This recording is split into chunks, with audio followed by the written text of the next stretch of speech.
What up, JP Nation? This your boy, JP. And today we are going to be reacting to another Making the Case by Creighton Crowley. This time we're looking at San Antonio Spurs great Tim Duncan of making the case of being the greatest player of all time. Tim Duncan, a two-time MVP, a five-time NBA champion, the greatest power forward of all time. They call him the big fundamental because his skills was just so phenomenal. He wasn't flashy. He wasn't cocky. He was quiet, but he gets the job done with his skills and everything. And man, what a great time to be part of that 2000s NBA with Kobe Bryant, Shaquille O'Neal, Allen Iverson, Tim Duncan, Steve Francis, among those.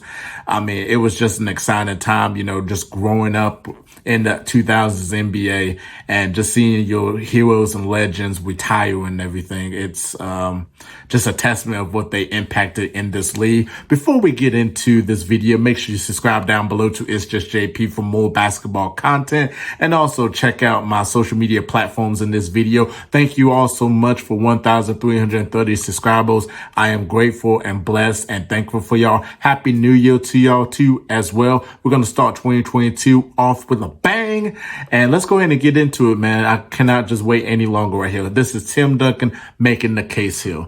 Let's go ahead and do this here. All right, let's do it. Basketball is special. The size of the court and the lack of pads or helmets give fans the most intimate experience of a team sport that exists. And because of the different styles that basketball allows for, players develop their own distinct identities and signature styles through their creativity, flair, and athleticism. And although no player succeeds alone, the scoring volume and two-way nature of the sport give individual stars a nearly unprecedented amount of control over the flow and outcome of a game. For this reason, players are constantly compared to their peers and to the legends of the past in order to answer the most hotly contested question in the sport. Oh yeah, definitely comment down below to tell me what you want me to react to next in terms of basketball content and what you think about Tim Duncan. Let's go ahead and get back to the video. Who's the greatest to ever do it? For many, the question is redundant. They believe in only one right answer, their answer. Others might have their own personal stance, but acknowledge one or two alternatives. But I believe that there's much more nuance to the question of greatness and more answers to it than you might think. By my count, there are 8 players in NBA history that have a substantial claim as the GOAT. It's a subjective thing, though. I can't give you a definitive answer. All I can do is make the argument. So today, I'll be making the case for Tim Duncan as the greatest basketball player of all time. Timmy D, the big fundamental. The guy from the Virgin Islands. Woo! I know what you're thinking. No way. There's no chance. I like that was whisper. He's not even the best player of his generation, you might say. You're thinking there's no way Tim Duncan belongs in the same company as some of the other players that I'll talk about in this series. And if you believe that, there's probably 3 things you'll bring up as I make this argument. Number 1, his second act. If you're the kind of person who rates players through spreadsheets, his career in the 2010s is statistically underwhelming. Number 2, his peak. You might say that Duncan never had a real peak where he was the most dominant player in the league night in and night out like Shaq was. And number 3, Greg Popovich. Duncan has always had Pop, arguably the greatest coach of all time, in his corner. I hear you, and I promise to address those throughout this video as they become relevant. I want to see this. I want to hear this breakdown. Let's do what we do with every other basketball player when we talk about them historically and look at Duncan's numbers. Here are the notable accolades from his NBA career. His 5 championships are more than Larry Bird or Wilt Chamberlain. His 15 all-defensive selections are the most of anybody ever. His 15 All-Star appearances are tied for 3rd all-time. He has as many regular season MVPs as Kobe and Shaq combined, and only Michael Jordan has more Finals MVPs. Look at the career accolades of Tim Duncan. And he did it so quietly, just quietly. Because everybody's like, oh, we got to have the pizzazz. We got to have the entertainment. Oh, my God, you got to cheer up a crowd and all that. Tim Duncan was not a pizzazz player or flashy player. He just went out there and did his job. There's no rule book saying that Tim Duncan has to be this pizzazz person. Oh, he was born. Well, you don't know your basketball if you think Tim Duncan is born, because this dude has so much skills and will beat you any day of the week in a one-on-one game. Look at the accolades. 5 championships, all with the Spurs. Stayed with the Spurs for his whole career. 15 all-defensive teams, 8-time first team, 7-time second team. Don't ever say that Tim Duncan was never the defensive player. He was. And you better look at that defensive team right there. 15 all-star selection. He was never a bust. He made the all-star team as a rookie. That's unheard of. That's unheard of. You know the next person that made it as a rookie? Blake Griffin. That was the next player. No, Yao Ming. I'm sorry. Yao Ming. I'm so sorry. Yao Ming did. I forgot Yao Ming had that exposure. So yeah, Yao Ming made it as a rookie. But still though. So he made it as a rookie. 2 regular season MVPs back to back, 2002, 2003. 3 finals MVPs. He was dominant with the Spurs. And of course, everybody's like, well, and you can make an argument of him being the best player of the 2000s too as well. It's going to be between him and Kobe. Like, you can make an argument for both of those players, though, of being the best player from the 2000s. But don't ever say that Tim Duncan was never born or was a great basketball player. If you just look at these accolades, his resume speaks for himself. Don't forget about his college accomplishments, though, because remember, Duncan came out of Wake Forest after 4 years, despite people like Jerry West, who said he could have been the #1 overall pick had he left after his sophomore year. Instead, by the end of his collegiate career, he was a Look at these accolades. Defensive Player of the Year, Look at that. 2-time ACC Player of the Year, was a beast in 2-time college. Consensus All-American, and was the National Player of the Year his senior season. And by the very time rarely he you earned his see name called on draft people night, he was college basketball's staying in college all-time now. leader in He rebounds. stayed all 4 years. This snapshot of his basketball career should be enough to have him at the table of the GOAT conversation. You're not totally sold, though. We need more numbers.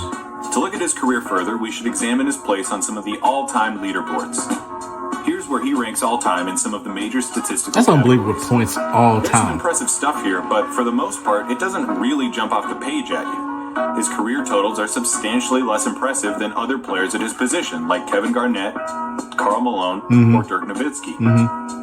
And that's because you can't judge Tim Duncan's numbers like you can with most players. Exactly. Imagine, in 15 years, if somebody said to you that Russell Westbrook was better than Steph Curry, citing how many points, assists, and rebounds Westbrook had, you'd laugh, right? Exactly. Because you know that numbers don't always tell the full story. Yeah, Steph Curry has impressive numbers, but Westbrook's are unbelievable. It would be impossible and irresponsible of me to talk about these players without mentioning the data that exists. But Westbrook don't have a championship. End of the conversation, though. End of the conversation. Yeah, you can talk about his numbers. He don't have a championship. He don't have a championship. And Steph does. Three championships. Now, and you know, this has always been an argument because I've been going back and forth. KG or Tim Duncan or Dirk Nowitzki, who would you rather take as like your centerpiece of your franchise? If you had to choose between them 3 players, who would you choose? Tim Duncan, Dirk, or KG? Let me know in the comments. With them. But by measuring players purely by their basketball reference page, you're leaving out the context and the story in which those numbers were achieved. That context is what makes those numbers meaningful, and it's what makes basketball worth following. Such is the case with Tim Duncan, whose success and greatness transcend a box score. You can't judge Tim Duncan with numbers alone. The fact of the matter is that if you ran a team and you could pick from any NBA player to ever play the game, and your goal was to set your team up for success, you would pick Tim Duncan. Facts. For one, you have his play on the court, and we are going to talk about some numbers here for a little while. Offensively, he was dominant through the first 10 years of his career. From 98 to 08, he averaged 21.6 points, 11.8 rebounds, and 3.1 assists, while playing on one of the slowest teams in the league. In that span, his teams never once ranked in the top half of the league for pace.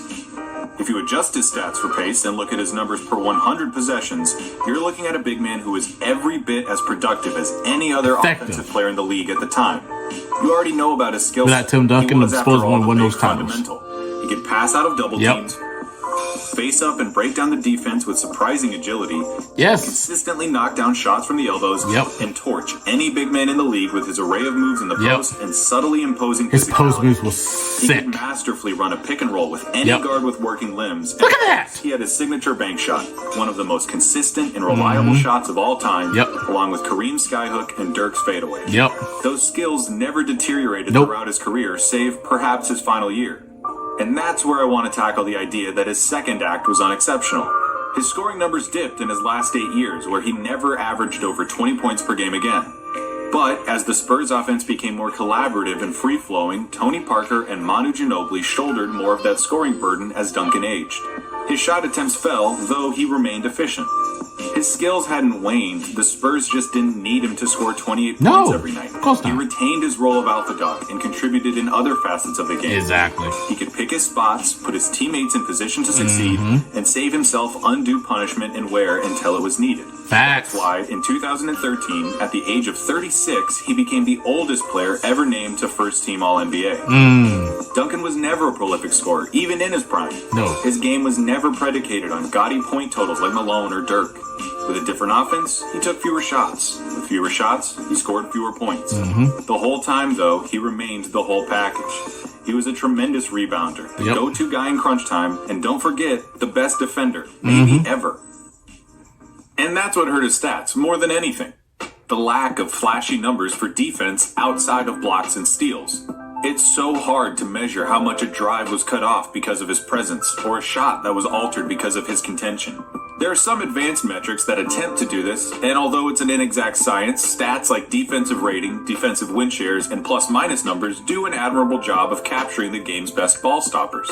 Duncan's place in those metrics is unmatched. Look at that. These metrics, along with his 15 defensive selections, serve as a testament to how Duncan thrived when the opponent had the ball. Yes. Legendary basketball writer Jack McCallum wrote for SI after Duncan's retirement, Duncan guarded centers and power forwards, sometimes even small forwards, with equal success. And as the NBA became more and more of a high pick-and-roll game, Duncan accepted the extra responsibility of getting involved at the perimeter while never abandoning basket responsibility. Nobody was better than Duncan at being both an advanced guard and the final fortress.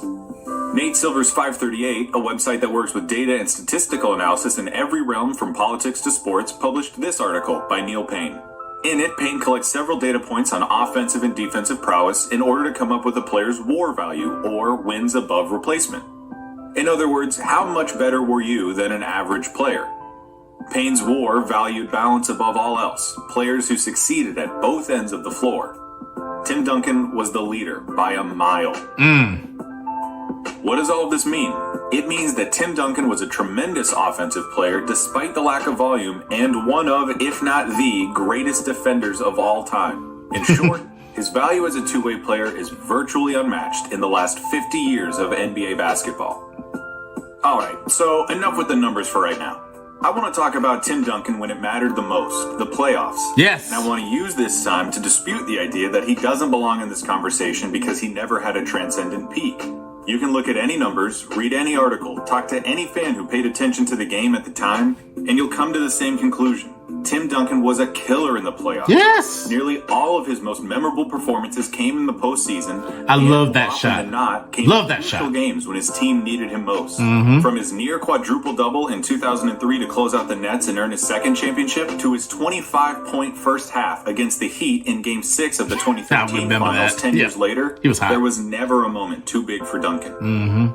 Here are some of his playoff rankings, significantly higher in almost every category than he is in the regular season. See, you see the numbers of the regular season than the playoffs. Dude, when it matters most, Tim Duncan was a killer, like you said, in the playoffs. Because playoffs matter most because he wanted to win the championship. He wanted to win right away. He ain't the flashy player that people think he should be. But if you just look at this, it's unbelievable. It is unbelievable what he has done. Unbelievable. Like, just look at it. Just look at it. Like, just look at it. Just his impact alone as a San Antonio Spurs. Just his impact alone. Popovich will tell you without Tim Duncan, the Spurs would not win those championships. He was the smartest guy on the floor. Anytime they step into the playoffs or in the finals, the smartest person on the floor, the highest IQ player on the floor is Tim Duncan. Magic Johnson said it during the 2013 NBA Finals. LeBron's the best player, but the smartest player is Tim Duncan. His 99 championship run was phenomenal, where he tore through a young Kevin Garnett, the newly assembled Kobe Shaq Lakers, Rasheed Wallace's Trailblazers, and the Patrick Ewing-less 8-seed Knicks on his way to being named the second youngest Finals MVP ever. Yep. His 2002 campaign was incredibly underrated as he carried one of the worst teams of his career to 60 wins and outplayed Shaq before being beaten by the two-time champs. His 2003 season was his best season, and we'll talk more about it in a second. Yep. Just know that his running mate, David Robinson, averaged 8.5 points and 8 rebounds in the regular season, and that Duncan's win shares in that playoff run remain the most of anybody in a single postseason. In the mid to late 2000s, Duncan's Spurs remained a fixture in the playoffs against competition like Dirk's Mavs, Nash's Suns, and Kobe's Lakers. He repaid them with 2 more titles in 05 and 07. He also gave us one of the clutch shots of his career in Game 1 against the Suns in 2008 with this. For him, O'Neal with the help, takes it to the basket. Duncan, a three-pointer, puts it up. Left him wide open. Tim Duncan. TD.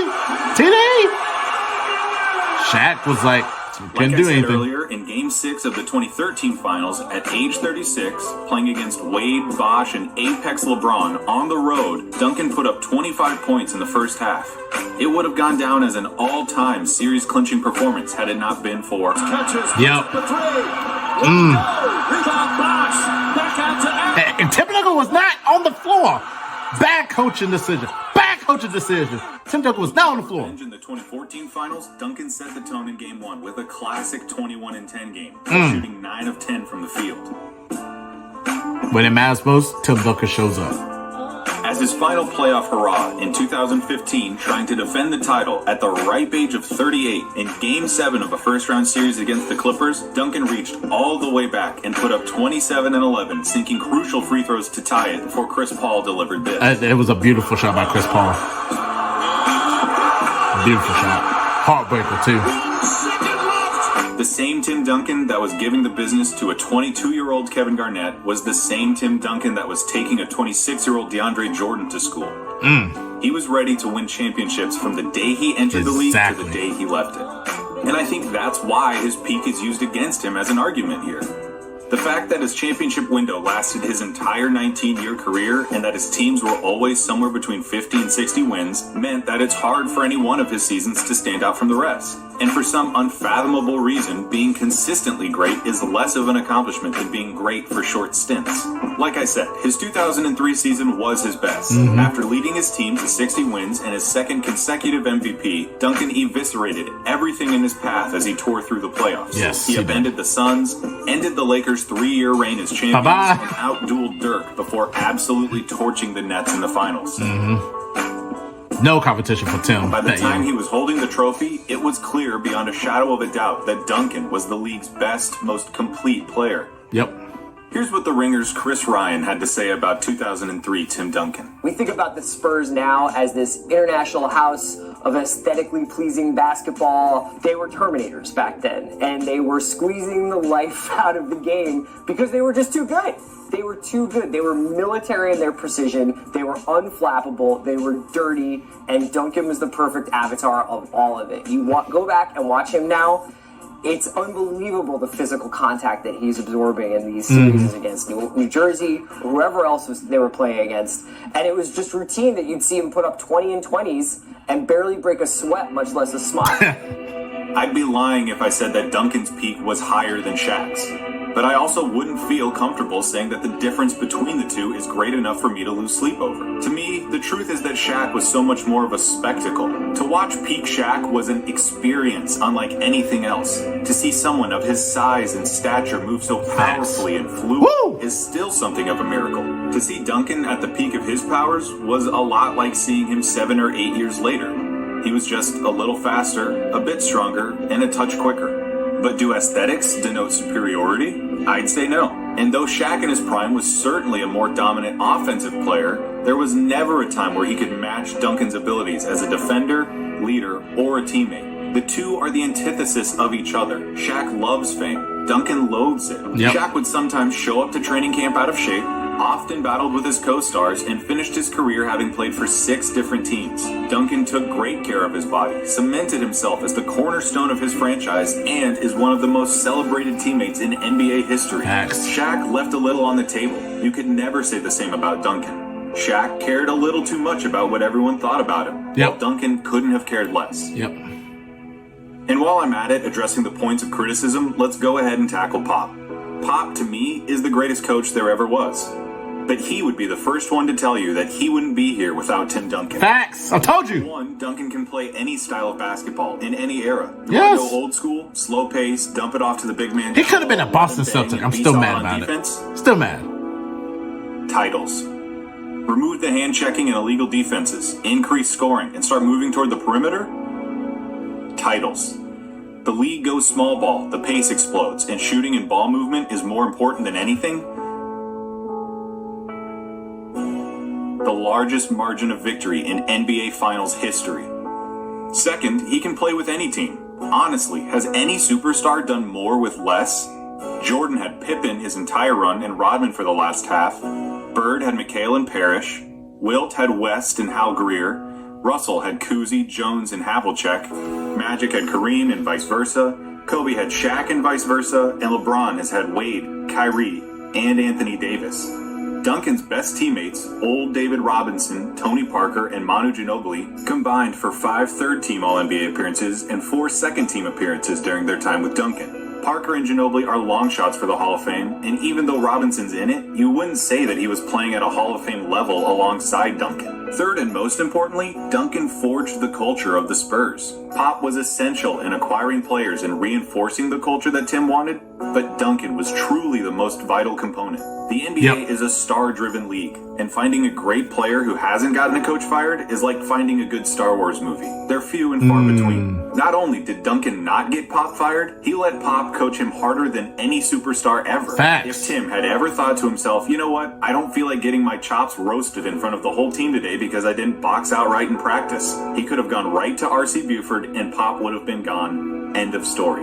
Yep. But Tim understood what Pop was about and trusted him enough to be mentored in an unprecedented way. He set the example for his teammates that no one is immune to criticism and that it's expected of everyone to leave their egos at the door.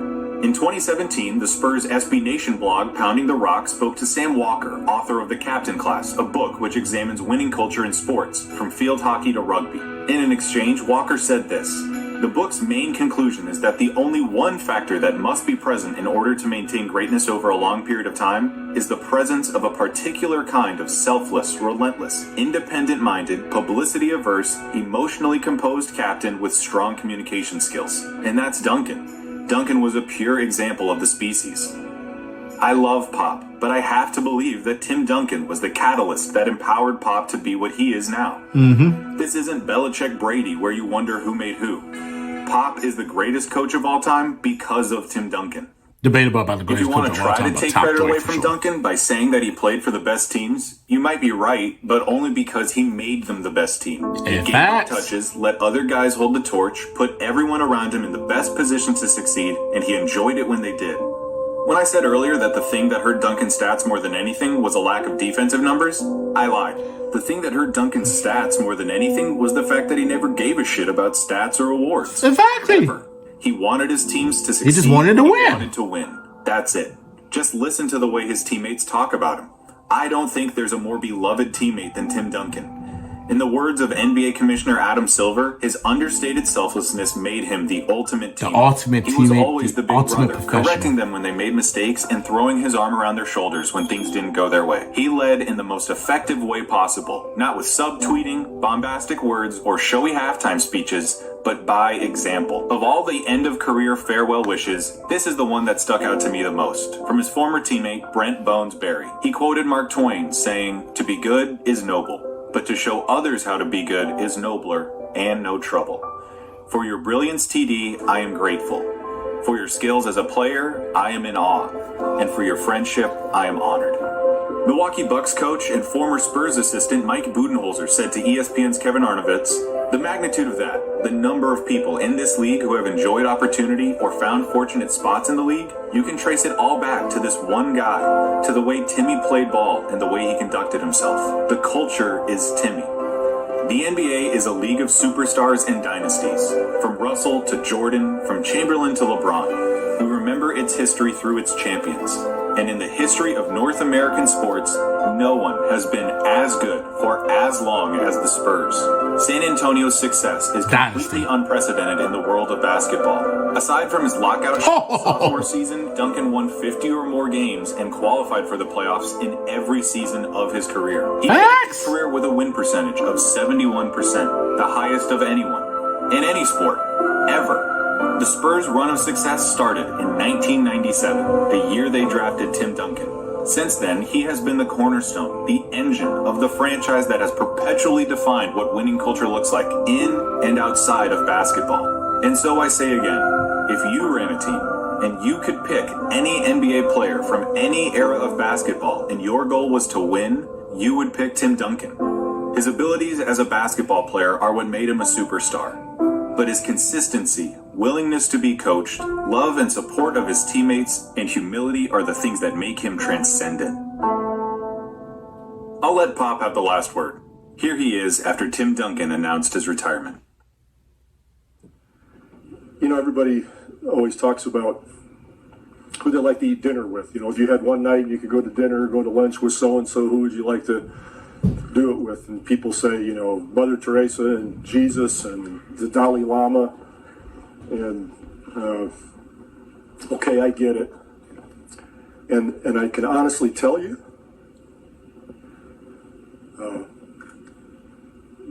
my dinner would be with Timmy. And it would be because he's the most real, consistent, true person I've ever met in my life. Hey, everybody. That was a beautiful touch by Popovich. Just telling you about the character of Tim Duncan. Tim Duncan, like I said, the greatest power forward of all time, a winner. He was a winner. He didn't care about stats or anything. Didn't care about the flashiness or anything. He cared so much about winning. Just like Magic Johnson, just like Larry Bird, when they drafted in the league, they cared about winning. And that was Tim Duncan. He cared about when he made the Spurs a dynasty, just because of his play. And all the people around him just loved Tim Duncan. That whole San Antonio organization loved Tim Duncan. All the players loved Tim Duncan. You would never hear a player badmouth Tim Duncan. Seriously, like nobody would never badmouth him. Nobody. Because he was just as good as anyone. As good as anyone. Big fundamental, the skill set, the bank shot, the defense, the playmaking, everything. And look, the numbers won't pop out in the regular season, but when you get to the playoffs, that's when you're going to get that best version of Tim Duncan. And did it for as long as he did it, it consistently made the playoffs every single year of his career. And, you know, in terms of injuries, like, you know, he never really had like a major injury.